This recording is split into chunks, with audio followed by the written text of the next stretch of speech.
Doing well. And yes, Shoma, you can share those questions with me. I'll get back to you.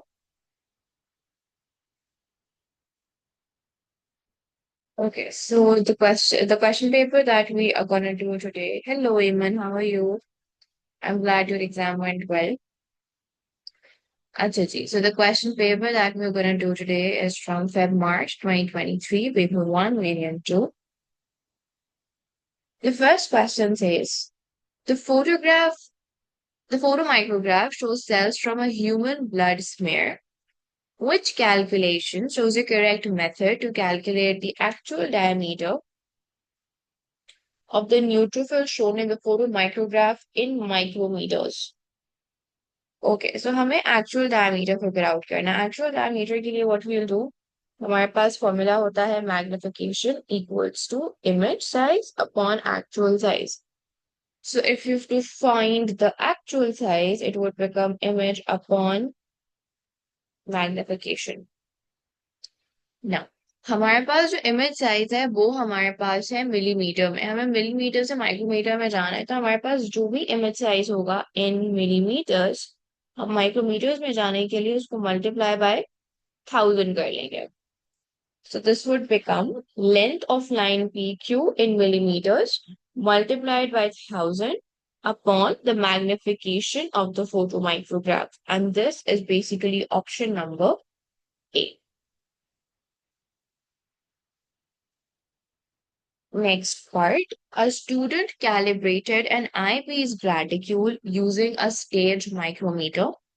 Each division of the stage micrometer was 0.01 millimeters. जो हमारे पास एक stage micrometer है, उसकी जो एक division है उसकी जो वैल्यू है that is basically 0.1 millimeter. With a times 10 magnification objective lens, 10 eyepiece graticule units match 10 divisions on the stage micrometer. So अगर हमारे पास क्या कहते हैं, one division of the stage micrometer is 0.01 millimeter, can I say that 10 divisions of the stage micrometer would be 0.01 times 10? Is that correct?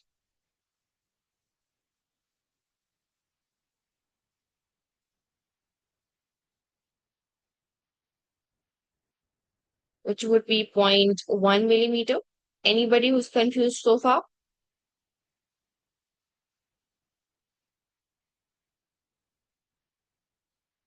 Okay.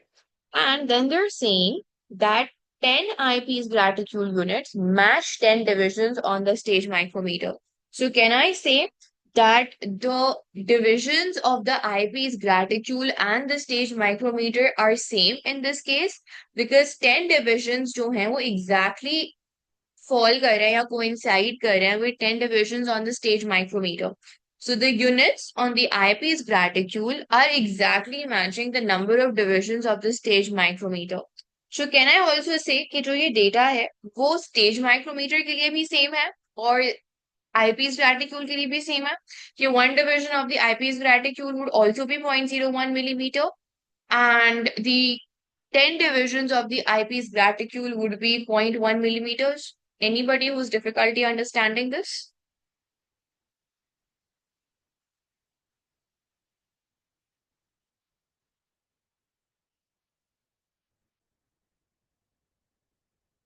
Are we good?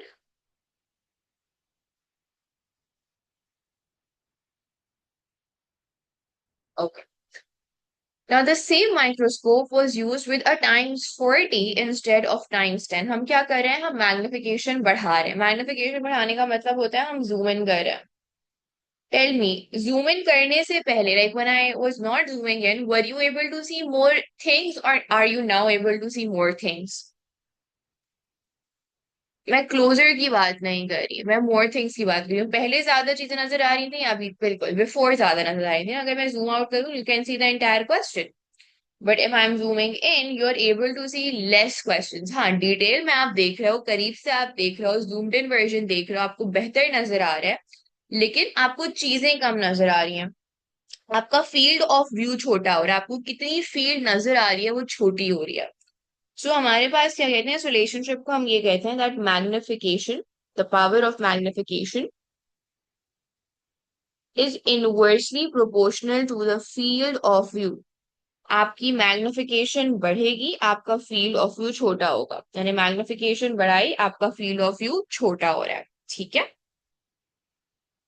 The same microscope was used with a times 40 instead of a times 10 magnification objective lens to measure the diameter of an alveolus. पहले हमने जो ये calibration की थी या जो ये calibration देखी थी वो टाइम्स 10 मैग्निफिकेशन ऑब्जेक्टिव लेंस पे देखी थी। अब हमने क्या चेंज देखा कि हमारे पास क्या कहते हैं, हमने माइक्रोस्कोप का जो लेंस है उसकी पावर ऑफ मैग्निफिकेशन को 4 के फैक्टर से बढ़ा दिया। ठीक है। यानी कि हमें पहले जितना बड़ा नजर आ रहा था एल्वुलस, अब उससे 4 टाइम्स ज्यादा बड़ा नजर आएगा। पहले टाइम्स 10 नजर आ रहा था, अब टाइम्स 40 नजर आएगा। So can we say that हमारे पास जो एल्वुलस का साइज है वो बाय अ फैक्टर ऑफ 4 हमें ज्यादा बड़ा दिखाई दे रहा होगा in comparison to before. Do you all agree? Now, at times 40, the diameter of the alveolus was found to be 96 eyepiece graticule units. The eyepiece length was not changed. What is the best estimate for the diameter of the alveolus? Any suggestions? What do you guys think? Try to tell me how you would work the this question. I'm giving you guys 2 minutes. सोचो और फिर हम साथ solve करते हैं, ठीक है?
चलो let's start the step by step working for this. हमारे पास क्या कहते हैं नई कैलिब्रेशन का या नई क्या कहते हैं लेवल्स का हमें नहीं पता कि क्या हमारे पास मौजूद होगा डिविजन, लेकिन हमें प्रीवियस पता है। तो हम ये देखते हैं कि प्रीवियसली हमारे पास क्या कहते हैं, अगर हम टाइम्स 10 मैग्निफिकेशन पे कोई चीज देख रहे होते हैं तो उसका साइज आईपीस ग्रेटिट्यूड के अकॉर्डिंग कैलिब्रेशन के अकॉर्डिंग क्या आता। सो हमारे पास क्या कहते हैं, we know that one division of EPG at times 10 equals to 0.01 millimeter. So 96 divisions of EPG at times 10 कितने होंगे? X होंगे। अगर हम क्रॉस मल्टीप्लाई करें तो ये हमारे पास आएगा 96 टाइम्स 0.01 0.96 मिलीमीटर्स। सो अगर हम टाइम्स 10 पर व्यू कर रहे होते और ये डेटा हम टाइम्स 10 पर देख रहे होते तो मेरे पास जो डायमीटर आता एल्व्यूलस का वो यही आता। Do you all agree? इस कैलकुलेशन से कोई मसला?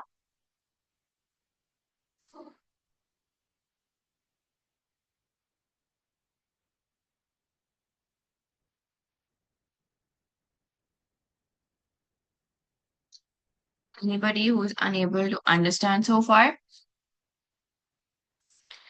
अच्छा, अब अगर मेरे पास, मैं ये देख रही थी इसको एट टाइम्स 10, टाइम्स 40 पर अगर मैं कोई चीज देख रही हूँ, तो मेरे पास क्या कहते हैं, कंपैरेटिवली मैं ज्यादा बड़ा साइज देख रही हूँ, लाइक क्लोज अप देख रही हूँ। Is that correct?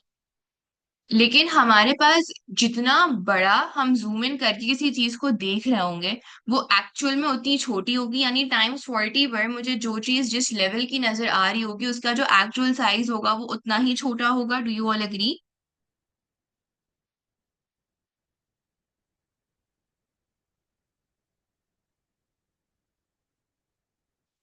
What about the rest of your जन्नत? नहीं समझ आ रहा, कोई चीज कंफ्यूजिंग है? You want me to repeat anything?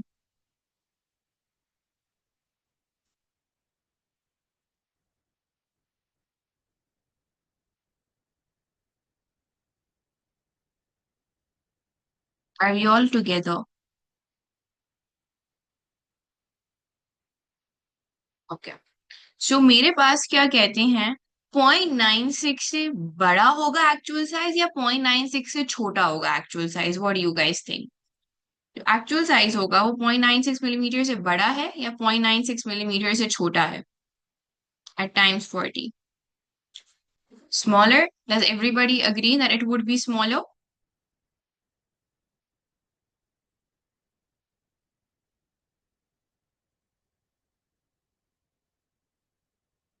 सो हमारे पास जो इंक्रीज आ रहा है उसमें क्या कहते हैं, मैग्निफिकेशन में, हम टाइम्स 10 से we are going to times 40। तो हमारे पास जो इंक्रीज आ रहा है वो बाय अ फैक्टर ऑफ 4 आ रहा है।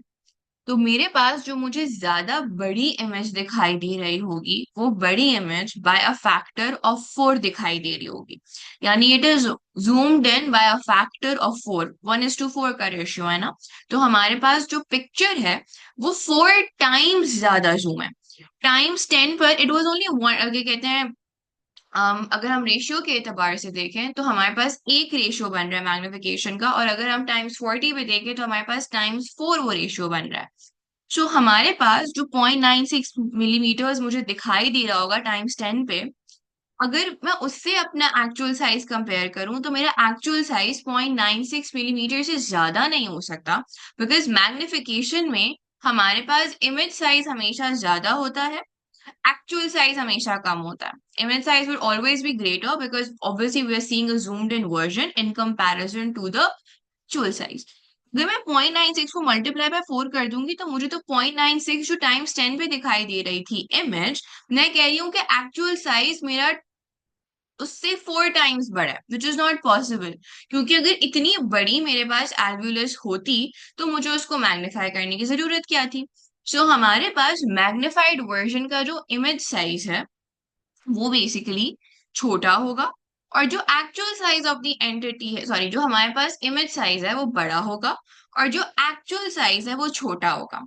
हमारे पास अगर हम टाइम्स 4 के फैक्टर से जूम इन कर रहे हैं ना किसी चीज में, अगर हमें टाइम्स 4 कोई चीज बड़ी इमेज पे दिखाई दे रही है, तो वो दर हकीकत बाय अ फैक्टर ऑफ 4 छोटी होगी। Do you all agree? And if I'm zooming in by a factor of 4 and seeing something, it would actually be smaller by the factor of 4। मुझे जितना बड़ा इमेज साइज दिखाई दे रहा होगा उसकी कंपैरिजन उतना छोटा मेरा एक्चुअल साइज होगा। So for that, we will divide this 0.96 by a factor of 4, which would come out to be 0.24 millimeters। तो हमारे पास जो ओरिजिनल एक्चुअल साइज है that would be 0.24 millimeters। तो हमारे पास 0.24 millimeters कहीं पर भी नहीं है in our options। We'll convert this into micrometers, which would be 240 micrometers, which is option number C। I know this is a challenging question. I'm giving you guys a minute to see it, to go over it yourself. If there's any question, please feel free to ask. And give me a thumbs up if any step is unclear.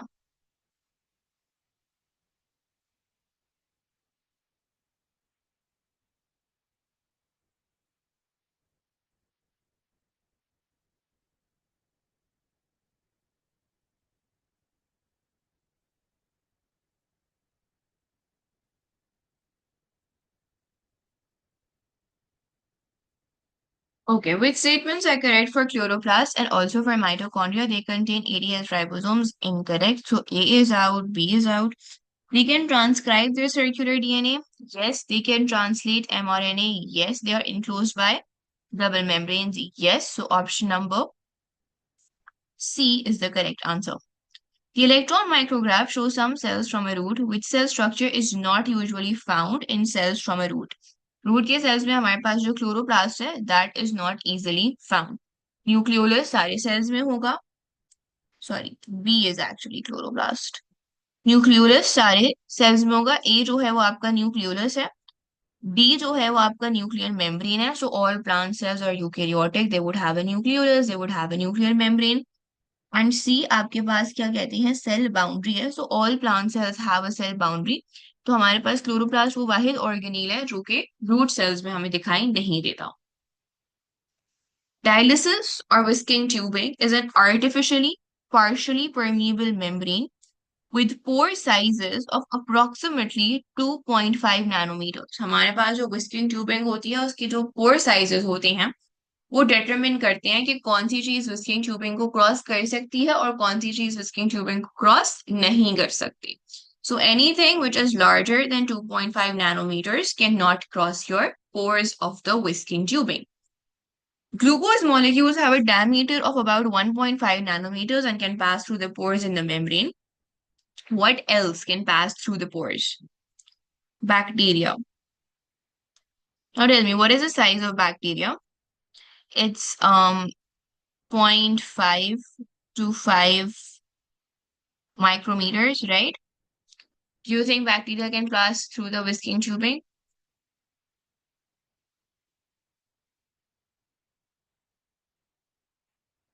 It won't be able to, क्योंकि अगर हम इसको multiply करेंगे by 1000 तो obviously इनकी 500 to 5000 nanometers होता है bacteria. So one is out, E is out. Hemoglobin.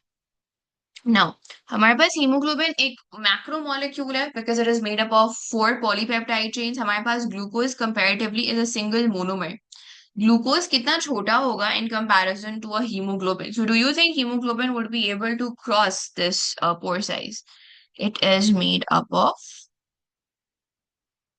4 polypeptide chains और हमारे पास एक सिंगल मोनोसैकेराइड खाली पास कर पा रहा है. सो इतना बड़ा मैक्रोमोलेक्यूल नहीं पास कर पाएगा. राइबोसोम्स. हमारे पास राइबोसोम्स का साइज जो होता है that is 25 nanometres. Again ribosomes can not pass. So B is out, C is out. Fructose. Glucose is what? Glucose is C6H12O6 and fructose is also C6H12O6. So जितना MR या जितना size glucose का होगा उतना ही fructose का होगा. तो अगर ग्लूकोज क्रॉस कर सकती है तो फ्रक्टोज भी क्रॉस कर सकती है. So all the options other than fructose will not be able to cross the whisking tubing. What is present in all viruses? Ribose, deoxyribose, adenine, thymine. Okay. जो हमारे पास जो वायरसेस होते हैं वो या तो आरएनए वायरस होते हैं या फिर डीएनए वायरस होते हैं. हमें ऐसी चीज चूज करनी है जो कि हमारे पास हर किस्म के वायरस में हो. अब आरएनए वायरस में राइबोस तो होगा लेकिन डीऑक्सीराइबोस नहीं होगा. और उसी तरह से जो हमारे पास डीएनए वायरस है उसमें डीऑक्सीराइबोस होगा, राइबोस नहीं होगा. So A and B are not present in all viruses because इसमें राइबोस प्रेजेंट होता है और इसमें डीऑक्सीराइबोस प्रेजेंट होता है. दोनों एक साथ प्रेजेंट नहीं होता. Now if you talk about adenine and thymine, adenine is present in RNA as well as DNA. However, thymine would only be present in your DNA virus. So option number C is the correct answer. To estimate the concentration of glucose in an unknown solution, equal volumes of a range of known concentration of glucose were each mixed with the same excess volume of Benedict solution. After mixing the solutions were placed in a thermostatically controlled water bath at 90 degrees Celsius for 3 minutes. The unknown solution was then treated in the same way and the colors of the known and unknown solutions compared. You guys have given your P3, you would know this experimental procedure. What is the independent variable in this procedure? Independent variable वो होता है जो कि हमारे dependent variable को affect कर रहा होता है. नाउ हमारे पास यहाँ पर जो डिपेंडेंट वेरिएबल है उसमें चेंज आ रहा होगा, वो होगा colour of the Benedict solution. हमारे पास the dependent variable is the colour of the solution. Colour of the solution को चेंज करने के लिए आईवी क्या होगा, इंडिपेंडेंट वेरिएबल क्या होगा? जितनी कॉन्सेंट्रेशन ऑफ ग्लूकोज है, हमारी concentration of the reducing sugar determines the color of the solution. So our independent variable will be concentration of glucose. So this is your IV, this is your DV. Temperature of water bath and volume of glucose solutions are your control variables.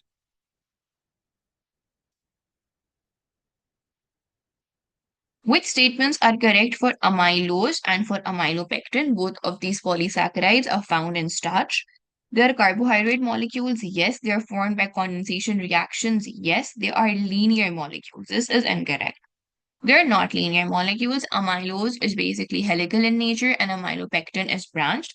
A is out, C is out, D is out. We're only left with option number B.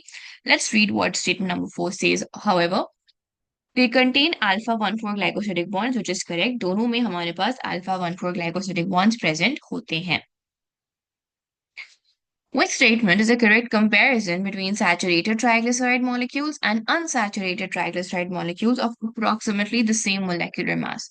Same molecular mass का मतलब यह है कि same number of carbon atoms present अगर हो chain में. अच्छा जी. Unsaturated triglycerides have more double bonds and fewer hydrogen atoms than saturated triglycerides. Is it a correct statement? What do you guys think about it?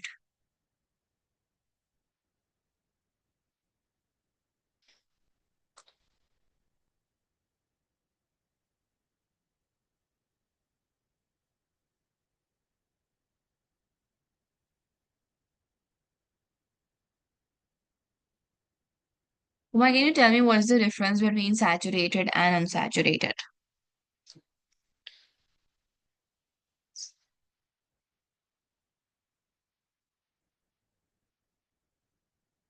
What is the difference between saturated and unsaturated? How do you define saturated or unsaturated in organic chemistry? Don't you define on the basis of the number of carbon-carbon double bonds? Type of carbon-carbon double bonds, actually. Saturated organic molecules are basically unsaturated means they have C double bond C, right? So if they have C double bond C, so unsaturated triglycerides have fewer double bonds. How is that possible? Saturated में तो double bonds होते ही नहीं है. So how can we say that unsaturated triglycerides have fewer double bonds and fewer hydrogen atoms than saturated triglycerides? हमारे पास तो saturated triglycerides do not have double bonds.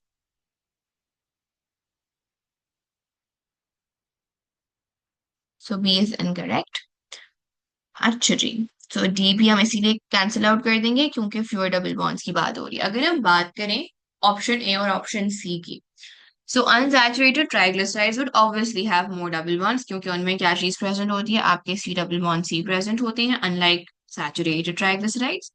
अगर हम बात करें मोर हाइड्रोजन एटम्स की, तो मोर हाइड्रोजन एटम्स नहीं होता है अनसैचुरेटेड ऑर्गेनिक कॉम्पाउंड्स में. क्यों? क्योंकि हमारे पास कार्बन कार्बन डबल बॉन्ड होने की वजह से जो एक सिंगल कार्बन है वो 4 हाइड्रोजन से बाइंड नहीं कर सकता. सो डेफिनेटली हमारे पास जो अनसैचुरेटेड ट्राइग्लिसराइड्स होते हैं उनमें जो है हाइड्रोजन एटम्स कम होता है. इसकी एग्जांपल हम लोग हाइड्रोकार्बन से ले लेते हैं.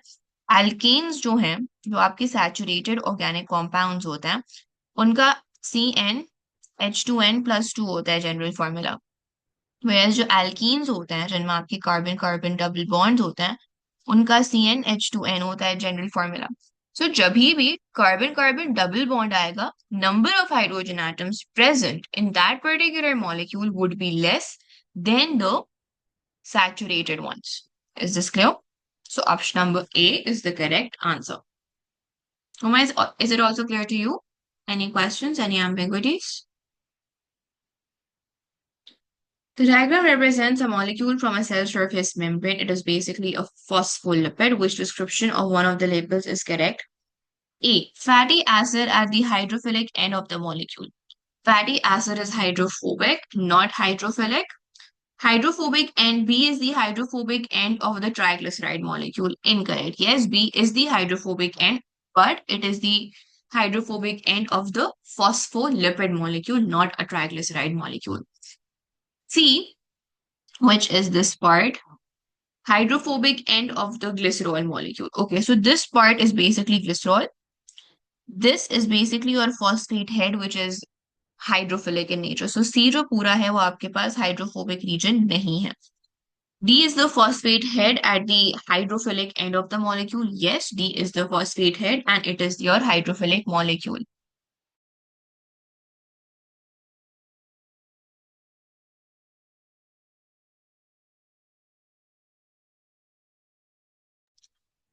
Which row correctly shows levels of protein structure that can be held together by each type of interaction?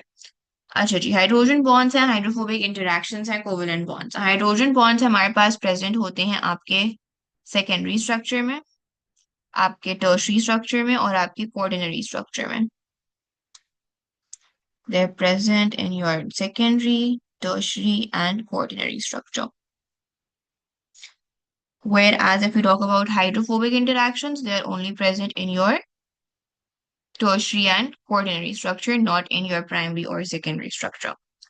Covalent bonds में आपके पास आ जाते हैं peptide bonds, because peptide bond is what? It is basically CONH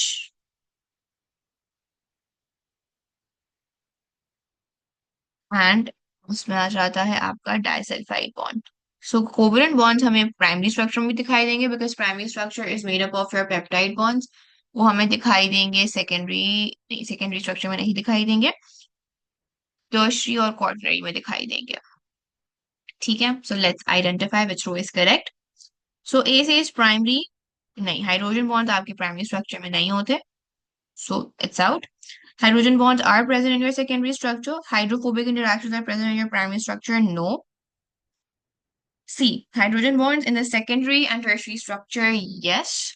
Hydrophobic interactions in the tertiary structure, yes. Covalent bonds in the primary and tertiary structure, yes. This seems to be a correct answer. Let's read D. This is correct that hydrogen bonds are in the secondary and tertiary structure. Hydrophobic interactions are in your tertiary structures. However, covalent bonds are not in your secondary structure and hence option C is the correct answer. Which molecules contain at least 3 double bonds? Saturated triglyceride. Triglyceride जो है उसमें क्या होता है आपके पास glycerol molecule होता है ठीक है glycerol molecule is basically a try hydroxy alcohol यानी कि उसके पास 3 हाइड्रोक्सिल ग्रुप्स होता है this is basically the molecule of glycerol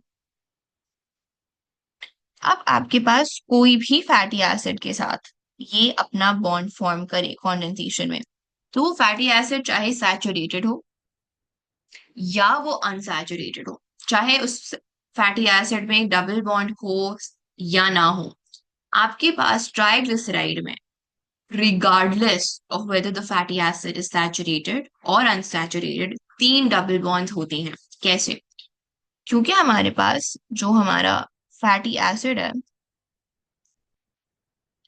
वो कोई सा भी हो एक्स लिख देती हूँ मैं आगे वो जब आपके ग्लिसरॉल के साथ कॉन्डेंसेशन रिएक्शन करेगा तो हमारे पास एस्टर लिंकेज फॉर्म होगी और एस्टर लिंकेज में हमारे पास क्या होता है C double bond O present होता है सो हर फैटी एसिड का जो ओ OH है और हर अल्कोहल का मतलब हाइड्रोक्सिल ग्रुप का जो H है वो लूज होगा and this would form the bond with the glycerol this would form the bond with glycerol and this would form the bond with glycerol so regardless कि आपका fatty acid saturated है या unsaturated है हर triglyceride में 3 ester bonds होते हैं और हर ester bond में आपके पास डबल बॉन्ड होगा so yes double bond at least 3 double bonds are present in saturated triglyceride अब अगर हम बात करें कोलेजन और हीमोग्लोबिन की, कोलेजन और हीमोग्लोबिन आपके जो हैं वो आपके बने हुए हैं बहुत सारे पॉलीपेप्टाइड से। कोलेजन में भी बहुत सारे पॉलीपेप्टाइड्स होंगे और हीमोग्लोबिन में भी बहुत सारे पॉलीपेप्टाइड्स होंगे। हमारे पास this is basically the peptide bond. जब दो अमीनो एसिड्स आपस में क्या कहती हैं, कंडेंसेशन रिएक्शन करती हैं, तो हमारे पास ये पेप्टाइड बॉन्ड बनता है। This peptide bond would be present in multiple numbers. Collagen में भी बहुत सारे हमारे पास पेप्टाइड बॉन्ड्स होंगे, हीमोग्लोबिन में भी बहुत सारे पेप्टाइड बॉन्ड्स होंगे, क्योंकि वो इतने सारे अमीनो एसिड से बने होंगे। जब भी अमीनो एसिड्स आपके कंबाइन होते हैं तो हमारे पास पेप्टाइड बॉन्ड होता है। हर पेप्टाइड बॉन्ड में डबल बॉन्ड होता है। So definitely haemoglobin and collagen would have a large number of double bonds, and hence option D is the correct answer. Which diagram correctly shows hydrogen bonding between two water molecules? A is incorrect because हमारे पास water में polarization होती है जिसकी वजह से partial charges बनते हैं, complete charges नहीं बनते। B में अगर बात करें, B looks like a correct hydrogen bonding क्योंकि हमारे पास hydrogen पे partial positive charges हैं, oxygen पे partial negative charges हैं, and one water is partial negative oxygen is forming a hydrogen bond with another water molecules partial positive hydrogen. सी क्यों गलत है? सी इसलिए गलत है क्योंकि हमारे पास जो चार्जेस हैं ऑक्सीजन और हाइड्रोजन के वो इनकरेक्ट है, और डी इसलिए गलत है क्योंकि यहाँ पर हमारे पास अगेन इनकरेक्ट चार्जेस दिखाए गए हैं, वो भी complete. Which statement describes an example of an extracellular enzyme? Extracellular enzymes are those enzymes which are sent out of the cell via exocytosis and they act outside of the cell. Amylase in saliva is an enzyme that catalyzes the breakdown of starch in the mouth. Carbonic anhydrase is an enzyme that helps in the transport of carbon dioxide in blood. It is present in the RBCs. It stays in RBCs. So it is an intracellular enzyme, not an extracellular enzyme. DNA polymerase is an enzyme that helps build DNA molecules from nucleotides. Again, it is present in the nucleus. It works in the nucleus, so it is also intracellular. RNA polymerase is an enzyme involved in the process of gene transcription. Again, transcription occurs in the nucleus, so this is also an intracellular enzyme. And hence, option number A is the correct answer. That amyle हमारे salivary glands basically saliva release करते हैं, उस saliva में amylase होता है। Saliva हमारे cell में नहीं, हमारे mouth में openly present होता है. So yes, amylase in the saliva is an extracellular enzyme. Which row is correct for the enzymes that catalyze reactions using the lock and key hypothesis? Enzyme जो है वो आपकी एक्टिवेशन एनर्जी रेज नहीं करते, वो lower down करते हैं आपकी activation energy. So option C and D are incorrect. Let's read options A and B. They lower the activation energy, that's common for the both of them. Let's see what's the correct description of the lock and key hypothesis. Changes to become complementary as the enzyme substrate complex forms. हमारे पास lock and key hypothesis जो है उसमें आपकी active site की जो shape है वो flexible नहीं समझी जाती, वो चेंजेबल नहीं समझी जाती. It is assumed that according to the lock and key hypothesis, the substrate is the perfect fit for the enzyme's active site and they're complementary before, during, and after the formation of an enzyme substrate complex. A scientist investigated the rate of breakdown of hydrogen peroxide. 4 experiments were carried out using different mixtures. So one mixture only contained the substrate. The other mixture contained the substrate and the enzyme. Then we had a mixture which contained substrate, enzyme, and the competitive inhibitor. And then we had a mixture which contained substrate and the enzyme and the non-competitive inhibitor. The results are sketched in the graph, which row shows the correct lines for two of the experimental mixture. फिर हमारे पास हम खाली substrate डाल देंगे और उसमें enzyme नहीं डालेंगे तो हमारे पास जो ब्रेक डाउन होगा वो बहुत स्लो, लिटिल टू नन होगा, बिकॉज जो एंजाइम है वो आपका एक्टिवेशन एनर्जी लोअर करके रेट ऑफ द रिएक्शन को बहुत तेजी से बढ़ाती है. In the absence of enzyme आपका जो रेट ऑफ ब्रेक डाउन है वो बहुत स्लो होगा. सो जो 4 है, graph number 4, it is basically your substrate only graph. So this is substrate only. And they're asking us to identify that experimental mixture or that graph, it shows us the mixture of the substrate plus enzyme and competitive inhibitor. Competitive inhibitor में आपका Vmax reach हो जाता है at higher substrate concentrations. तो क्या कहते हैं, this one, the line 2, this would be your substrate plus enzyme plus competitive inhibitor.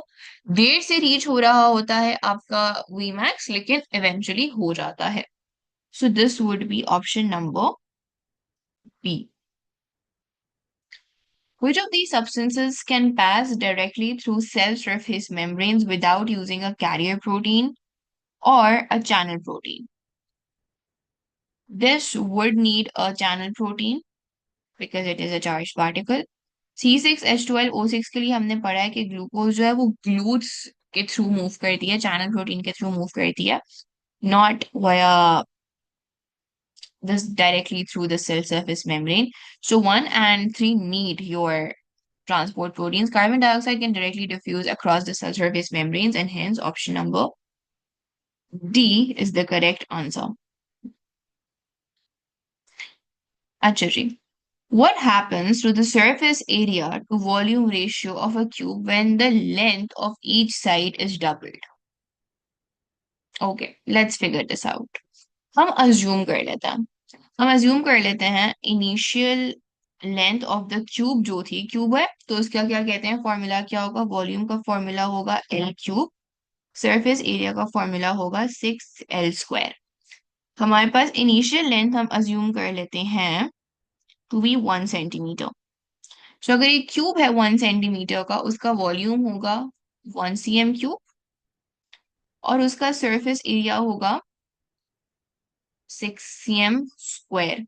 तो उसका surface area to volume ratio क्या आ जाएगा, 6:1. अब हमने उस क्यूब की जो लेंथ है वो डबल कर दी. न्यू लेंथ क्या आ गई हमारे पास, 2 centimetre cube, sorry 2 centimetre not cube. अब इसका वॉल्यूम क्या होगा, 8 cm क्यूब. सरफेस एरिया हो जाएगा आपके पास L² is 4, 4 times 6 is 24, which means हमारे पास जो surface area to volume ratio होगा that would be 24:8. 24:8 would be 3:1. Initially क्या था surface area to volume ratio, 6:1. After doubling the length क्या हो गया है, 3:1.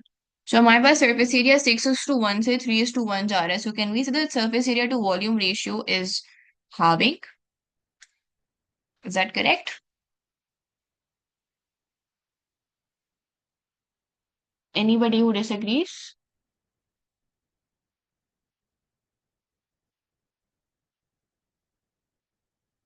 Next question. Which events are part of the mitotic cell cycle? हमारे पास mitotic cell cycle क्या होती है?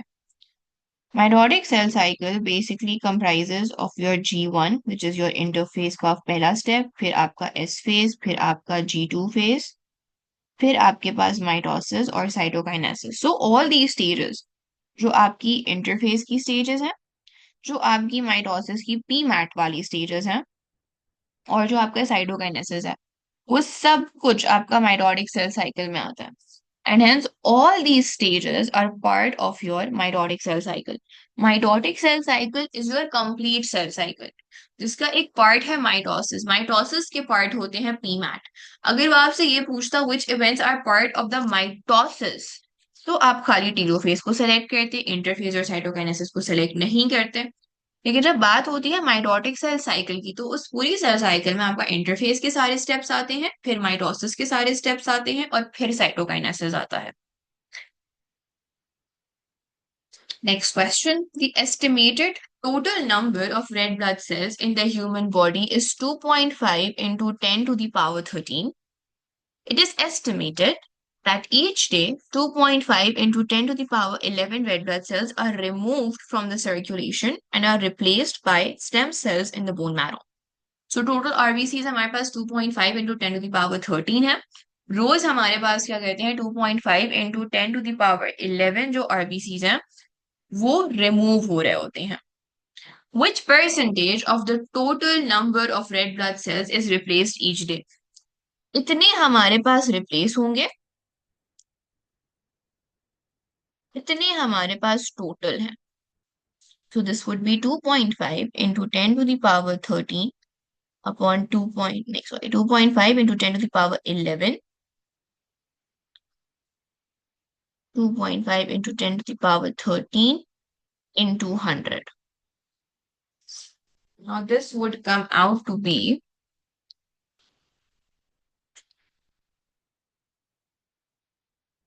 1%. So option number C is the correct answer. Anybody who did not understand this working?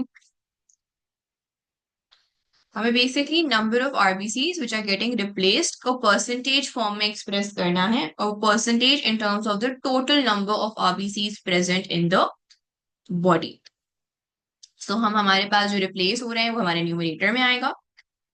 Total percentage के form में हमें express, total number of RBCs के form में हमें एक्सप्रेस करना है, तो टोटल नंबर ऑफ आरबीसीज आपके डिनोमिनेटर में आएंगी। परसेंटेज के लिए हम अपने फ्रैक्शन को मल्टीप्लाई कर देते हैं 100 से। We'll put this into the calculator and we'll get 1% as our answer. DNA polymerase catalyzes condensation reactions between molecules during semi-conservative replication of DNA. What is joined by DNA polymerase? Base and base. नहीं, हमारे पास bases जो हैं वो आपस में hydrogen bonding के through क्या कहती हैं, एसोसिएट होती हैं, इंटरैक्ट करती हैं, not through DNA polymerase, which forms a phosphodiester bond. Base and nucleotide, हमारे पास बेस और न्यूक्लियोटाइड के दरमियान कोई बॉन्ड नहीं बनता। न्यूक्लियोटाइड टू न्यूक्लियोटाइड के दरमियान हमारे पास फॉस्फोडाइस्टर बॉन्ड बनता है, और बेसिस के दरमियान हमारे पास हाइड्रोजन बॉन्ड बनता है।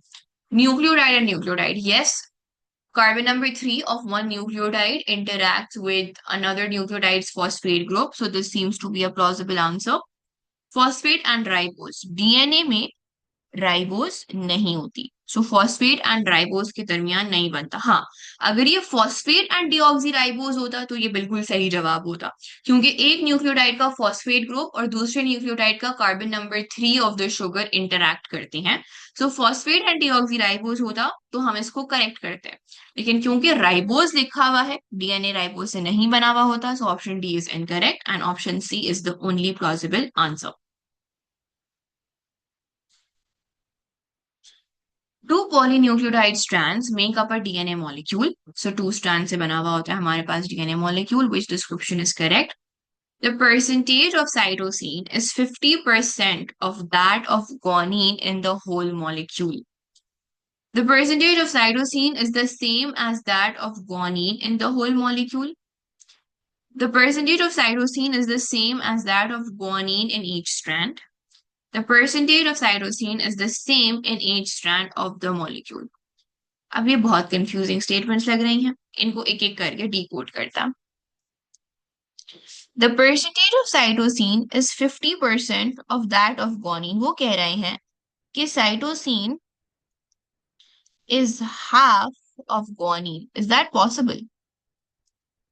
हमारे पास अगर कॉम्प्लीमेंट्री बेस पेयरिंग होनी है बिटवीन साइटोसिन एंड गुआनिन, तो हमारे पास एक आधी कैसे हो सकती है?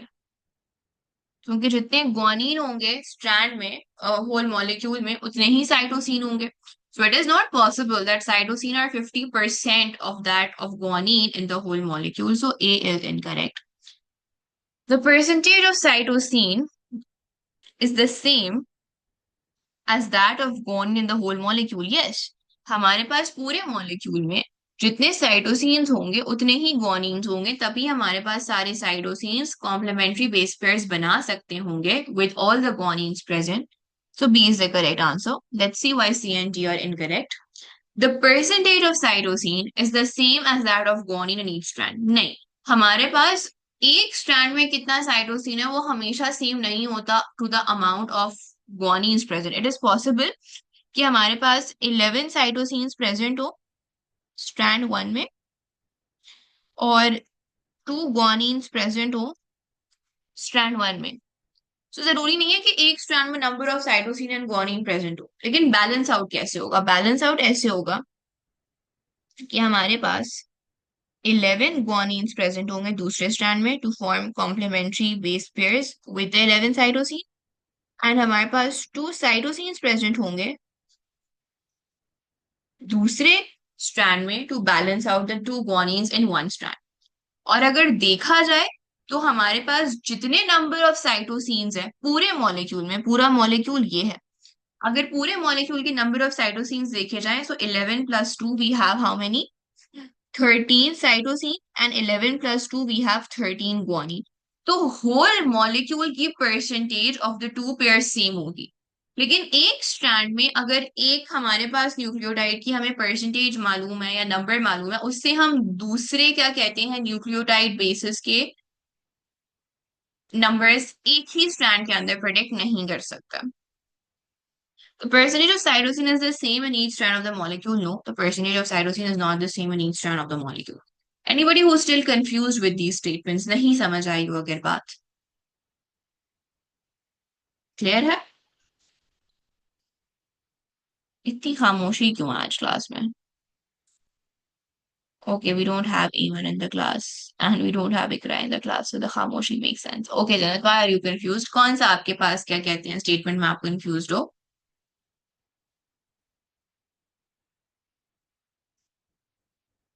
C and D.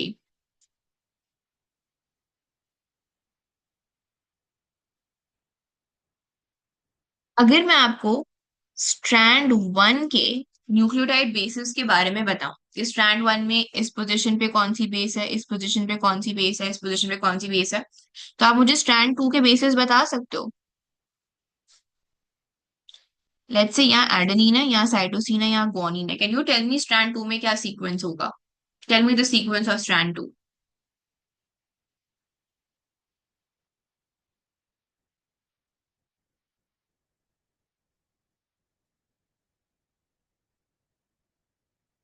टीजीसी होगा।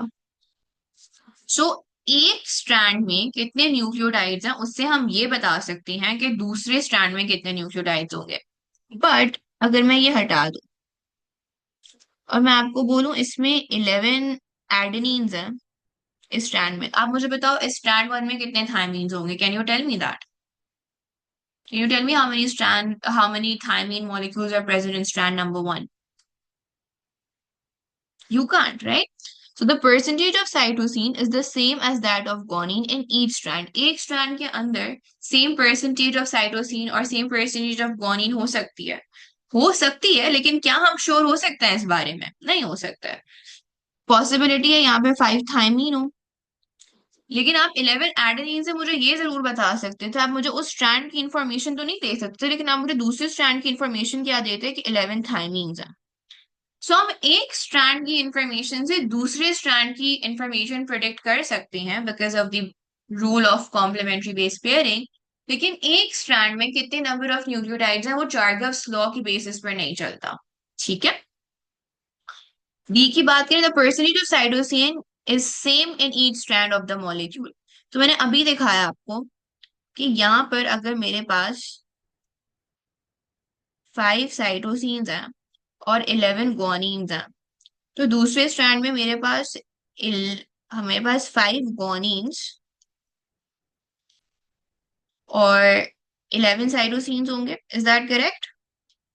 सो मेरे पास percentage of cytosine is not the same in each strand. एक स्ट्रैंड में मेरे पास 5 साइटोसिन है, एक स्ट्रैंड में मेरे पास 11 साइटोसिन है। That's why D is incorrect. ठीक है,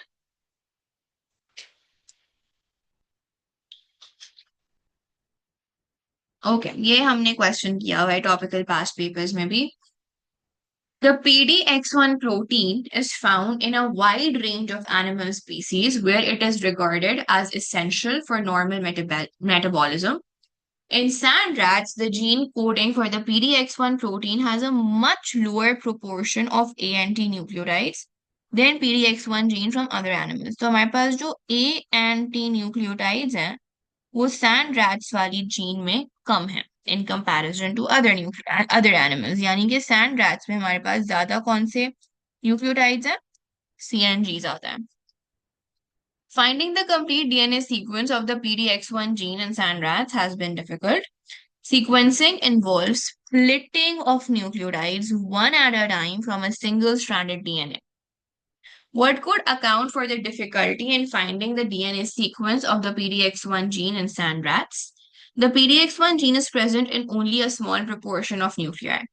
We do not know that. This information is not telling me कि मेरे पास क्या कहती हैं तो PDX1 gene है वो कितने proportion of nuclei में present है.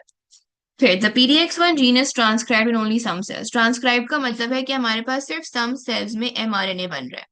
बट हम तो यहाँ सीक्वेंसिंग की डिफिकल्टी की बात कर रहे हैं कि क्यों हमारे लिए splitting of DNA nucleotides of this gene difficult है. सो भले एमआरएनए बन रहा है या नहीं बन रहा, that is not my concern. My question is कि मेरे लिए डीएनए न्यूक्लियोटाइड्स को स्प्लिट करना इस जीन के क्यों मुश्किल है. सो मेरा एमआरएनए से तो कोई ताल्लुक ही नहीं है. The strength of the hydrogen bonding between the two strands of the PDX1 gene is unusually high. This is the problem why splitting of the nucleotides is difficult. क्योंकि हमारे लिए अगर मुझे एक स्ट्रैंड को दूसरे स्ट्रैंड से सेपरेट करना है तो दोनों स्ट्रैंड्स को क्या चीज होल्ड टुगेदर की हुई होती है, हाइड्रोजन बॉन्डिंग. हमारे पास अगर साइटोसिन और ग्वानिन ज्यादा है जीन में, इसका मतलब है कि हमारे पास ओवरऑल ज्यादा हाइड्रोजन बॉन्डिंग है.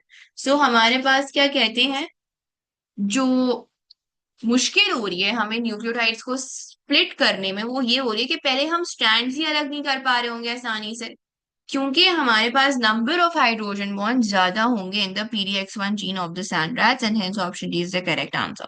Is this clear? Any questions?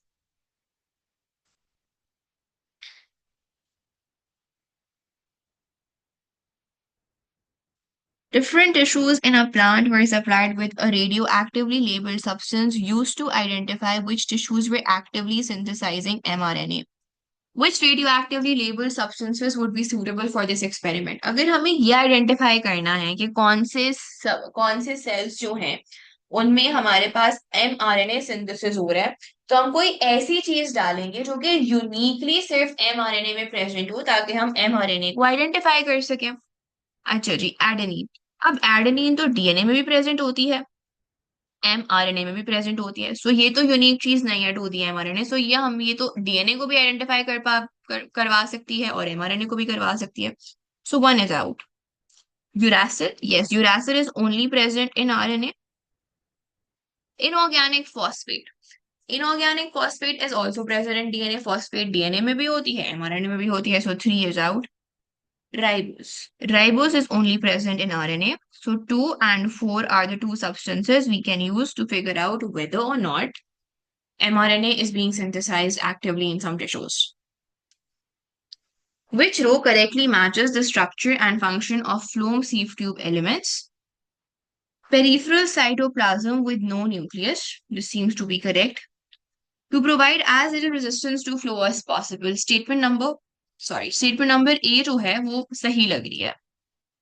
Let's read through the next 3 statements. End walls modified to form sieve plates. Yes. To slow down the rate of transport of solutes. नहीं, ये reason नहीं होता. Reason ये होता है कि हमारे पास sieve plates की वजह से जो आपका फ्लोम सैप है वो क्या कहती हैं, बहुत ज्यादा प्रेशर अप्लाई नहीं करता आपके उस पे, व्हाट यू से, फ्लोम की वॉल्स पे बहुत प्रेशर के साथ वो डाउन नहीं जाता. Elongated cells joined end to end. This is for xylem vessel element, not from foam sieve tube. Cellulose cell wall with no lignin to prevent loss of water. नहीं, हमारे पास क्या कहते हैं, we don't have to prevent loss of water in phloem because phloem is not transporting water. So option A seems to be the only plausible answer. Which feature of xylem vessel elements helps adhesion during transpiration? Okay. Lignin forms a complete secondary wall. New vessels carry extra water as the plants grow. There are no cross walls between vessel elements. The vessel elements form a narrow tube. हमारे पास adhesion क्या होती है? Adhesion is basically the interaction between water and xylem. They are saying which feature of xylem vessel elements helps adhesion during water transpiration. Xylem vessel का ऐसा कौन सा feature है जो हमारी वाटर एंड जाइलम की इंटरैक्शन को फैसिलिटेट करता है, आसान बनाता है? Lignin forms a complete secondary wall. हमारे पास लिग्निन जो है वो हाइड्रोफोबिक है. सो अगर हमारे पास हाइड्रोफोबिक सब्सटेंस प्रीडोमिनेंटली हमारी सेकेंडरी सेल वॉल बनाएगा, सो वाटर और जाइलम के दरमियान हाइड्रोजन बॉन्डिंग तो बहुत ज्यादा हो ही नहीं पाएगी, because lignin is what hydrophobic and water is repels hydrophobic substances. So A is out. New vessels carry extra water as the plants grow. ऐसी हमने कोई इन्फॉर्मेशन नहीं पढ़ी कि हमारी जो नई वेसल्स बन रही होती हैं during the growth of the xylem, तो हमारे पास वो एक्स्ट्रा वाटर कैरी करती हैं. और अगर वो एक्स्ट्रा वाटर कैरी कर भी रही हैं, so how is the formation of new vessels helping adhesion, which is the hydrogen bonding between xylem and the water. There are no cross walls between vessel elements. Again, again, adhesion को या hydrogen bonding की ease को वो explain नहीं कर रहा. The vessel elements form a narrow tube. This can explain why a feature of xylem vessel can facilitate hydrogen bonding between water and xylem. Because अगर narrow tubes होंगी तो आपके पास जो वाटर और जाइलम है वो किस में आ जाएंगे, क्लोज कांटेक्ट में आ जाएंगे.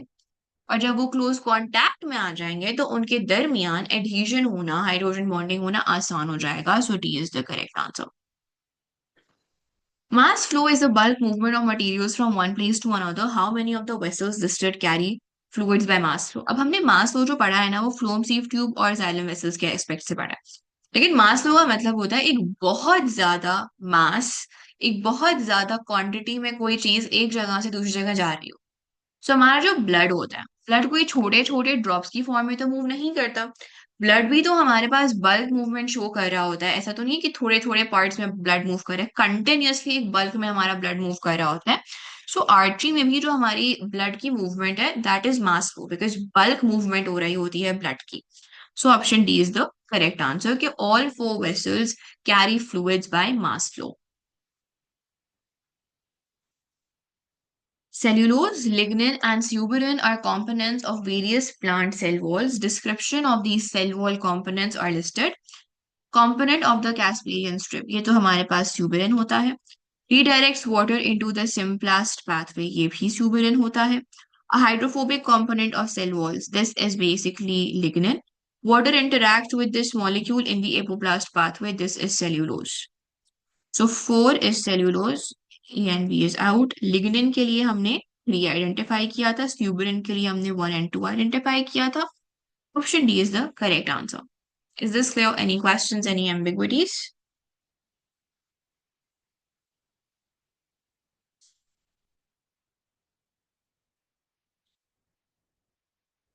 The arrows show the direction of water movement across a plant root from water in the soil to the xylem. Which arrows show water movement only in the apoplast pathway? Apoplast pathway में हमारे पास water 2 में है, क्योंकि हमारे पास देखो cellulose cell wall के through वो move कर रहा है. 4 में है या 6 में? अगर आप देखो 6 में क्या कहती हैं, वो आपका रीडायरेक्ट हो रहा है टूवर्ड्स द सेल साइटोप्लाज्म. तो यानी कि इसने सेल मेम्ब्रेन क्रॉस की होगी, जिसकी वजह से 6 में it is not in the apoplast pathway. So option number C is the correct answer. Which row correctly identifies sources and sinks of sugar? Root cells absorbing mineral ions, storage cells of seed that is starting to grow. Storage cell of seed क्या मतलब? हमारे, मैंने बताया था कि हमारे पास initially जब प्लांट के लीव्स नहीं बन रहे होते, यानी कि जब हम एक सीड को सो करते हैं, तो फौरन से तो किसी पौधे के लीव्स बाहर नहीं आते. टाइम लगता है जब तक कि हमारे पास प्लांट खुद से फोटोसिंथेसिस नहीं कर पा रहा होता, प्लांट खुद से क्या कहते हैं, अपना ऑर्गेनिक सब्सटेंसेस फॉर्म नहीं कर पा रहा होता, तब तक प्लांट को energy in the form of food कहाँ से मिल रही होती है? उसको फूड एनर्जी मिल रही होती है आपके seed stores से. So during that time, when the plant is growing, it has not yet formed its own true leaves, which can undergo photosynthesis, which can carry out photosynthesis. तो तब तक हमारे पास जो seed है वो आपकी source होता है. So B and D are out. Root cells absorbing mineral ions, ये आपके पास क्या होंगे? ये आपके पास zinc होंगे. So option number A is the correct answer. The photomicrograph shows a section through a tissue with an artery. So ये आपकी artery है. ये जो tissue है ये आपका alveoli है. Which row correctly shows the type of artery and whether the blood inside the artery is oxygenated?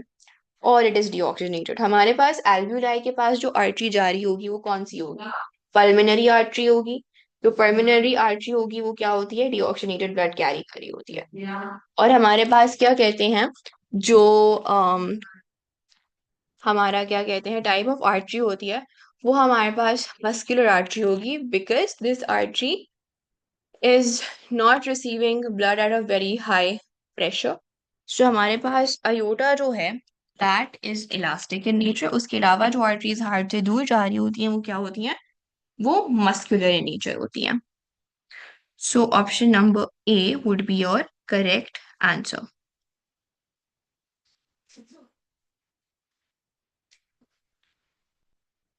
Heart surgery may cause a decrease in the transmission of impulses in the Purkinje tissue to the right side of the heart. What is a possible effect of this decrease? अच्छा जी, परकाइन tissues क्या होता है? Just a second. हमारे पास this is our atria. ये हमारा atrium होगा। यहाँ पे हमारा मिडिल सेप्टम जा रहा होगा। ये हमारे पास वॉल्स ऑफ द हार्ट है। हमारे पास क्या कहते हैं, सेप्टम। और जो हमारी वॉल्स ऑफ द वेंट्रिकल्स हैं इनमें क्या प्रेजेंट होते हैं? परकाइन टिश्यूज प्रेजेंट होता है। And these परकाइन tissues basically carry the impulses of the AVN, which then results in the ventricular contraction। Heart surgery हुई, उस हार्ट सर्जरी के नतीजे में एक पॉसिबिलिटी ये हो सकती है कि जो परकाइन टिश्यूज हैं उनसे जो इम्पल्सेस ट्रांसफर हो रही हैं to the right side of the heart वो डिक्रीज हो रहा है। अब इससे पॉसिबल इफेक्ट क्या होगा? Impulses would be delayed by the AV node.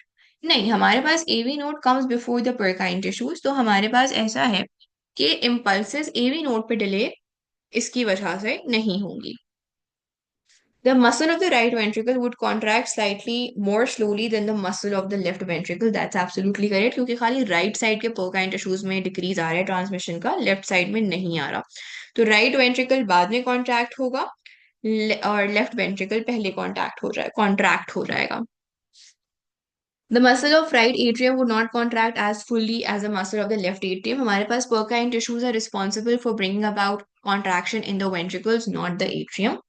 The sinoatrial node would transmit fewer impulses. Again, sinoatrial node आपका यहाँ पे present होता है, उसका connection नहीं होता Purkinje tissue से. So D is out. The diagram shows a network of blood vessels that supply blood to muscle tissue in the human body. What is a correct comparison between the blood at X and the blood at Y when the muscle tissue is at rest? Blood pressure at X compared with blood pressure at Y. हमारे पास blood pressure at X जो है, it would be higher, क्योंकि ये हमारे पास this is basically your capillary network. ये capillaries का arterial end है। आर्टीरियल एंड पे जो आपका ब्लड प्रेशर होता है it is always higher than your when you move closer to the venous end. ठीक है जी। सो हमारे पास क्या कहते हैं, इक्वल तो नहीं हो सकता, हायर ही होगा। Water potential of blood at X compared with water potential of blood at Y. हमारे पास इस पॉइंट पे क्या होता है, हमारे पास टिश्यू फ्लूइड फॉर्मेशन स्टार्ट हो जाती है। यानी कि हमारे पास आर्टीरियल एंड पे जो वॉट जो हमारे पास fluid content of the blood है इट स्टार्ट्स लीकिंग। सो हमारे पास obviously by the time Y पे ब्लड पहुंचेगा वाटर पोटेंशियल ब्लड का लो हो जाएगा। So the water potential would be low at Y because हमारे पास टिश्यू फ्लूइड फॉर्मेशन हो जाती है आर्टीरियल एंड पे, क्योंकि आर्टीरियल एंड पे हाई ब्लड प्रेशर की वजह से कैपिलरी के एंडोथेलियल पोर्स से जो फ्लूइड है वो लीक करना स्टार्ट हो जाता है। So as we move forward towards the venous end जो वाटर पोटेंशियल होता है ब्लड का वो लेसर हो जाता है in comparison to the starting point of the capillary which was the arterial end. So this would be option number C. Is this clear? Any questions?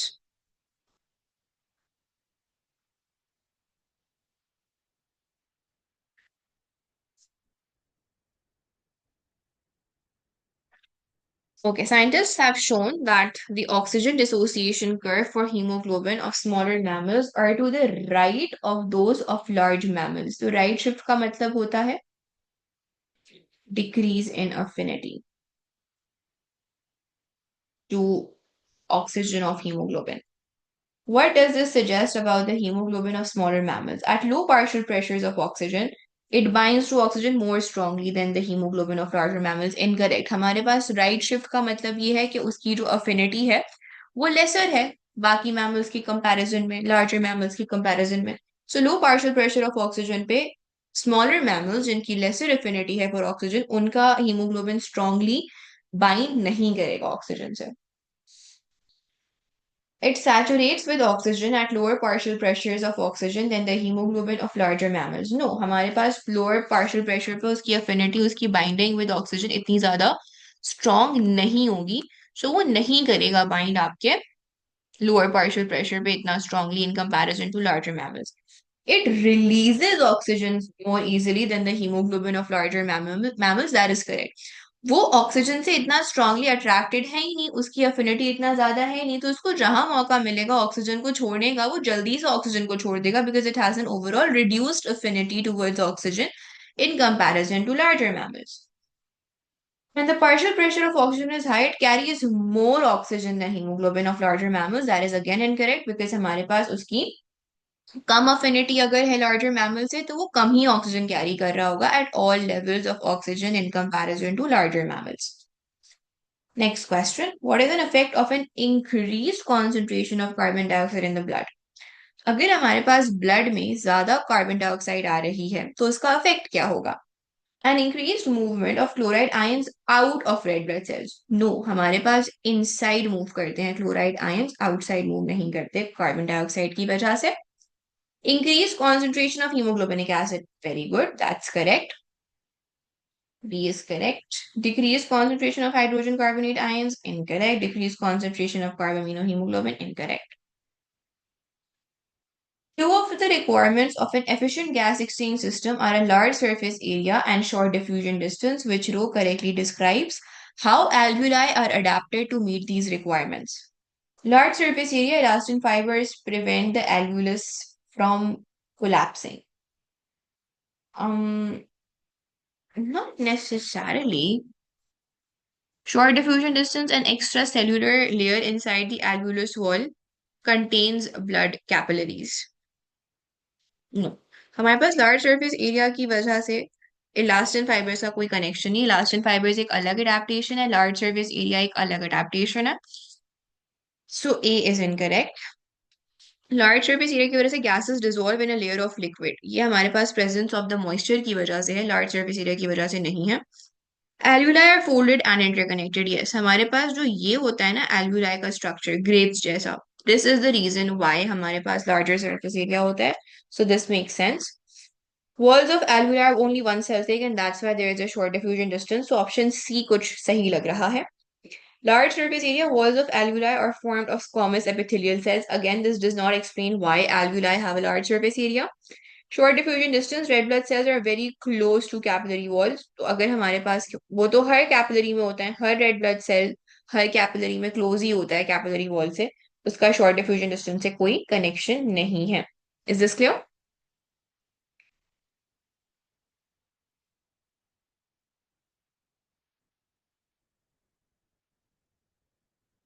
What defines infectious disease? Symptoms are caused by a bacterium that passes from contaminated air, soil or water to a host, not necessarily. हमारे पास infectious diseases viruses की वजह से भी हो सकती हैं, प्रोटोक्सिस की वजह से भी हो सकती हैं, तो हमेशा बैक्टीरियम की वजह से नहीं होती. और खाली ये मोड्स ऑफ ट्रांसमिशन नहीं होते, कोई और भी मोड ऑफ ट्रांसमिशन हो सकता है. Caused by a pathogen, yes, and is transmitted from one host to another. That is absolutely correct. That is how we define infectious diseases. A hurricane destroys a large town on an island. People move away from the town and set up tents where sanitation is poor. Cleanliness is poor. आपका क्या कहते हैं? Disposal of your sewage is poor. Which disease is most likely to spread within a week of the change in living conditions? Cholera. क्योंकि हमारे पास जो cholera है वो फीकल ओरल रूट से ट्रैवल करती है. Which statement correctly explains why viruses are unaffected by penicillin? Penicillin act करती है आपकी पेप्टाइडोग्लाइकन सेल वॉल पे. ट्रांसपेप्टाइडेज एंजाइम को ब्लॉक करती है, इनहिबिट करती है. Penicillin only affects host cell metabolism. Penicillin only binds with 70S ribosomes. Penicillin only blocks mRNA synthesis. Penicillin only blocks peptidoglycan synthesis. And hence हमारे पास 39 का option number D is the correct answer. Which processes characterize the mode of action of phagocytes? Antibody production. No, antibody production नहीं करते वो. Receptor binding. हाँ, अगर हमारे पास क्या कहती हैं ऑप्सनाइजेशन हुई भी है और हमारे पास एक बैक्टीरिया है, उससे क्या कहती हैं एंटीबॉडीज लगी हुई हैं, तो एंटीबॉडीज के जो कांस्टेंट रीजन पे रिसेप्टर्स होते हैं हमारे फेगोसाइट्स उनसे बाइंड करके इफेक्टिव फेगोसाइटोसिस कर सकते हैं.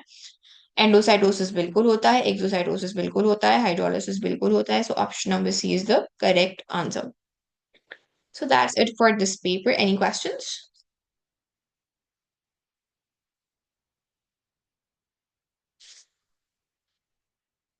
Okay, so that's it for today's class. I shall be seeing you guys now on Saturday.